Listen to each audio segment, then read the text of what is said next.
રાજ્યમાં ઠંડીનું જોર વધ્યું છે। ઉત્તર અને પૂર્વના પવન ફૂંકાતા ઠંડીનો ચમકારો ખૂબ વધી રહ્યો છે। સૌરાષ્ટ્ર, કચ્છ અને ઉત્તર ગુજરાતમાં વધુ ઠંડી રહેવાની શક્યતા। રાજસ્થાન, મધ્યપ્રદેશ, પંજાબ, હરિયાણા અને ઉત્તર પ્રદેશમાં તીવ્ર ઠંડીની ચેતવણી જારી કરાઈ છે। રાજસ્થાનના 12 જિલ્લાઓમાં તાપમાન 10 ડિગ્રીથી નીચે ગયું છે। તો સૌરાષ્ટ્ર અને કચ્છમાં ઠંડી વધવાની શક્યતા છે। ઉત્તર પૂર્વના પવન ફૂંકાતા ઠંડીનું જોર ખૂબ વધ્યું છે અને ઉત્તર ગુજરાતમાં હવે ઠંડી વધવાની શક્યતા વ્યક્ત કરાઈ છે। ઉત્તર પૂર્વના પવન ફૂંકાવાના કારણે હવે ઠંડીનું જોર વધશે।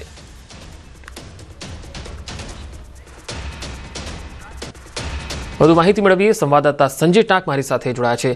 સંજય, હવે ઠંડીનું જોર વધશે કારણ કે હવામાન વિભાગે પણ આગાહી કરી છે, ત્યારે રાજ્યની ઓવરઓલ ઠંડીની વાત કરીએ તો પહેલાનો જે રેકોર્ડ છે એ આ વખતે તૂટે એવું કોઈ શક્યતા જોઈ રહ્યું છે હવામાન વિભાગ?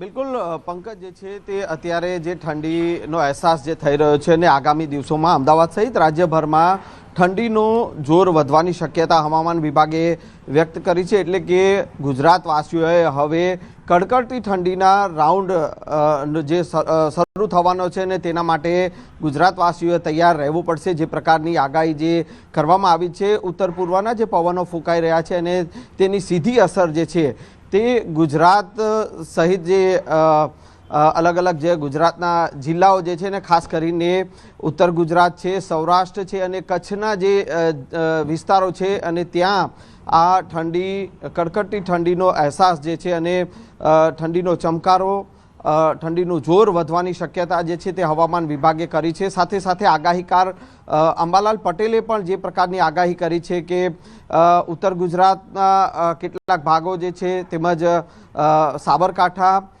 સહિત સૌરાષ્ટ્ર અને કચ્છના જે વિસ્તારો જે છે ત્યાં 2 થી 3 ડિગ્રી ઠંડીનો પારો જે ગગડવાની શક્યતા જે વ્યક્ત કરવામાં આવી છે અને ખાસ કરીને 20 ડિસેમ્બર અને 22 ડિસેમ્બરની આસપાસ જે છે તે વધુ કડકડતી ઠંડીનો અહેસાસ થાય તે પ્રકારની આગાહી કરવામાં આવી છે। એટલે કે જે હવામાન વિભાગે જે આગાહી કરી છે અને આગાહીકાર અંબાલાલ પટેલે પણ જે શક્યતા વ્યક્ત કરી છે ઠંડીનો ચમકારો વધવાની, અને તે સ્થિતિ અત્યારે જે ઠંડી અનુભવાઈ રહી છે ને તેમાં પણ વધુ ઠંડીનું જોર વધવાની શક્યતા વ્યક્ત કરવામાં આવી છે। એટલે કે ગુજરાતવાસીઓએ કડકડતી ઠંડી માટે કડકડતી ઠંડીના રાઉન્ડ માટે તૈયાર રહેવું પડશે। જી સંજય, આભાર માહિતી આપવા માટે। તો હાલ ઠંડી જે છે એ હવે વધશે। ઉત્તર પૂર્વના પવન ફૂંકાવાના કારણે ઠંડીનું જોર વધેલું જોવા મળશે। ગુજરાતમાં ઠંડી ભૂક્કા બોલાવશે, અંબાલાલ પટેલે વ્યક્ત કરી છે આગાહી। ગુજરાતમાં ઠંડી ભૂક્કા બોલાવશે। રાત્રે 12 ડિગ્રીએ પહોંચશે તાપમાન। દિવસે ચાલુ કરવું પડશે એસી। ગુજરાતમાં હાલ થોડા દિવસની પવન ફૂંકાવાને કારણે ઠંડીનો અનુભવ થઈ રહ્યો છે, ત્યારે હવામાન નિષ્ણાત અંબાલાલ પટેલે ઠંડી અંગે આગાહી કરી છે। અંબાલાલ પટેલે શક્યતા વ્યક્ત કરી છે કે ગુજરાતમાં કેટલાક વિસ્તારમાં 12 ડિગ્રીની આસપાસ લઘુત્તમ તાપમાન નોંધાઈ શકે છે। નલિયા, ઉત્તર ગુજરાત અને સૌરાષ્ટ્રમાં તાપમાનનો પારો 14 થી 12 ડિગ્રી સુધી પહોંચી શકે તેવી શક્યતા છે। તેમણે કહ્યું કે દેશના ઉત્તરીય પર્વતીય વિસ્તારોમાં મજબૂત પશ્ચિમી વિક્ષોભ આવતો નથી। નબળા પશ્ચિમી વિક્ષોભ ટોચના ભાગે આવતા હોય છે। આ પશ્ચિમી વિક્ષેપના કારણે વળાંક લેતા ઉત્તર ગુજરાતના ભાગોમાં કડકડતી ઠંડી પડશે।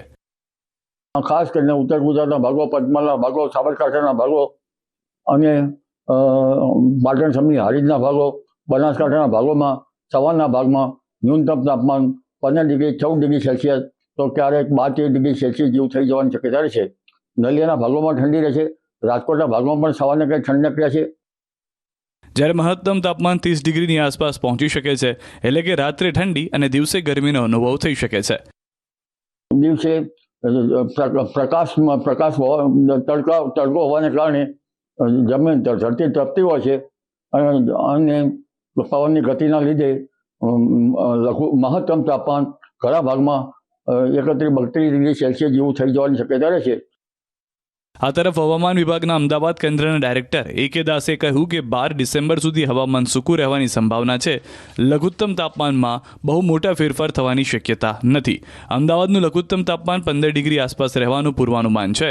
ગુજરાતના ઉત્તર ભાગમાં આવેલા દરિયાકાંઠાના ભાગોમાં ઉત્તરીય પવન ફૂંકાશે, જ્યારે દક્ષિણ ભાગમાં ઉત્તરથી ઉત્તર પૂર્વના પવનો ફૂંકાશે, જ્યારે પવનની ગતિ 15-20 કિલોમીટર પ્રતિ કલાકની રહેવા સંભાવનાઓ છે।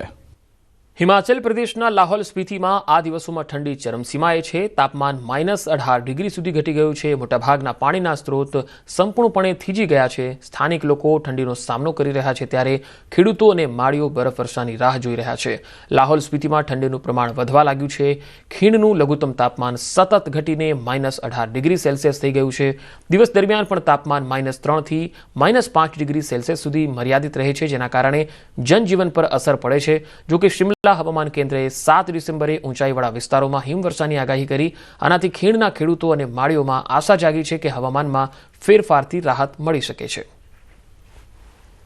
लाहौल घाटी में जैसे जैसे दिसंबर का महीना आगे बढ़ रहा है, वैसे वैसे तापमान में भी निरंतर जो है गिरावट देखने को मिल रही है.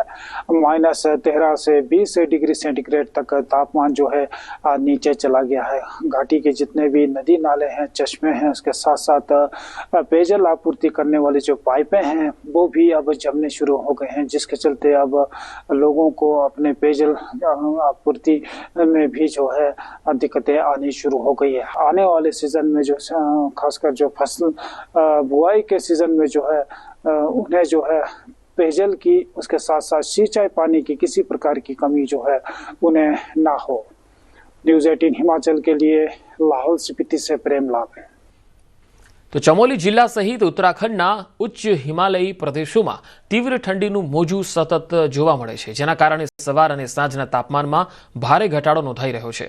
આ તીવ્ર ઠંડીનું પરિણામ એ છે કે ભારત ચીન સરહદ પરના છેલ્લા ગામ નીતિમાં સ્થિત પ્રખ્યાત તિમરસેન મહાદેવ મંદિર સંપૂર્ણપણે બરફથી ઢંકાયેલું છે. કુદરતી બરફની રચનાને કારણે ઉત્તરાખંડના મિની અમરનાથ તરીકે પ્રખ્યાત આ મંદિર અહીંના શિવલિંગમાંથી ટપકતું પાણી હવે થીજી ગયું, એક વિશાળ બરફના ખડકનું સ્વરૂપ લઈ લીધું છે.